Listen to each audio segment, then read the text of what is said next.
Hello everyone, গত ২ বছরের মতো কিন্তু এই বছর আমরা চলে গেছিলাম দীঘাতে উইথ অফিস কালিগস। যদিও সাথে আমার ননদকে নিয়ে গেছিলাম। ভোর 6:30টায় এসপ্ল্যানেড থেকে বাস ধরে 11টার মধ্যে কিন্তু দীঘায় পৌঁছে গেছি। লোকেশনটা বলে দিই, নিউ দীঘা জাহাজ বাড়ি থেকে মাত্র 2 মিনিটের হাঁটা পথ।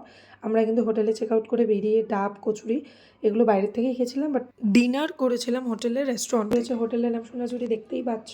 আর ওন রেস্টুরেন্ট রয়েছে যার খাবারগুলো ভীষণ ডিলিশিয়াস। পুরো হোটেলের কিন্তু প্রত্যেকটা জায়গা খুব সুন্দর করে সাজানো গোছানো। দেখতেই পাচ্ছ যে আমরা কত সুন্দরভাবে সুইমিং পুলে মজা করেছি।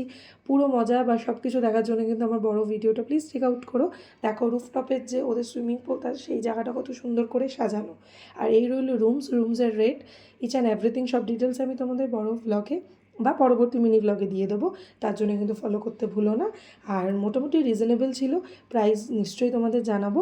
এটা কিন্তু আমাদের ব্যালকানি ছিল, আমরা টোটাল 2টো রুমস নিয়েছিলাম। আমরা কীভাবে কাটালাম আর হোটেলের সমস্ত ডিটেলস ভিডিও নিয়ে কিন্তু আসছি আবার।